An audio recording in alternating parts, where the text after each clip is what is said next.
Lisa Briggs with the Brew's Company is answering your plant and garden questions, and you can submit a question at tips@channel3000.com. Lisa, good to see you. Good to see you too. What you got here? This is a celosia, and it's related to amaranth. It's an annual, kind of a tender annual, but it does do well in cool temps, not cold, but it looks amazing.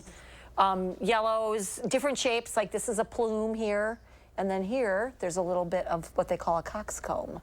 So you could just flat. You could get that now and have a couple months worth. Absolutely. Maybe not a couple months, but a good 6 weeks for sure. All right. Yeah, they're just fun. All right, let's go to the questions. And Neil says that he has fern bushes that are spreading throughout the planting beds. They seem to be connected through their root structure. How do we contain the spread? So those are probably ostrich ferns. They start off with like a little kind of hairy brown nub, and then it's sort of a very contained fern. But they do spread like nobody's business. So I just dig them up, and I've got some in my yard, dig them up and move them to other places where I don't care. You can also, that seems to work pretty well if you just sort of, when they're really young, just pull them out. They're rhizomes?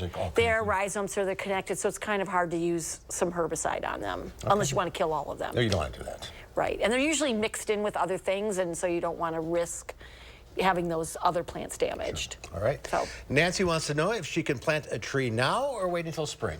Fall is a great time to plant, Nancy. The temperatures are cooling, and so plants are spending more time in the cooling temps establishing roots. Now, this does not mean that you want to transplant some things now. It's not a good time to do that. But if you're buying something at the garden center, you can just go ahead and plant that. You want to make sure that you keep it well watered, and you want to make sure that you water it in the spring as well. If we have a dry winter. But other than that, it's a great time to plant. All right. Jim from Reedsburg says he's been avoiding mowing because of the drought. The grass in the back has more shade. It's grown taller than the one in the front. Should continue to hold off mowing. No, I would just go ahead and mow and clean that up. You don't want that grass to be long when it goes into winter. It'll kind of fall over with leaf pressure and snow and just get kind of mingy and disease. So I'd go ahead and mow. But mow high, maybe till about 3 inches. Yeah, not real short. Right.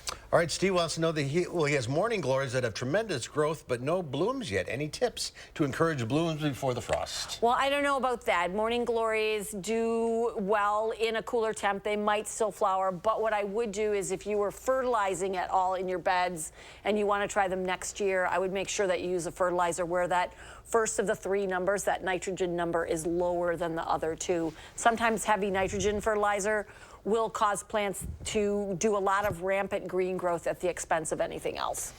Okay, Neil has a tropical, I'm sorry, it's not Neil. Anyway, this person has a tropical hibiscus going on a 3-week vacation this week. Should I bring it indoors or just in case it gets colder before we return October 10th? That's Ginny. Okay, so I can't predict what the weather's going to do. I would bring it inside because if the temps get below 40 to 45, it's going to do a lot of damage to it. So bring it inside. If you're not leaving right away, I would definitely treat it for insects with like some insecticidal soap before you bring it inside.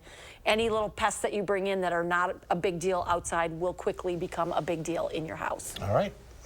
Couldn't leave before this one. Bernie, when should I start putting my Christmas cactus in the dark to get blossoms for Christmas? You don't need to put Christmas cactus in the dark. You just need to put them in a room that doesn't have artificial light at night. So if you've got a bedroom that you don't use or a bathroom that has a window, that's a perfect place.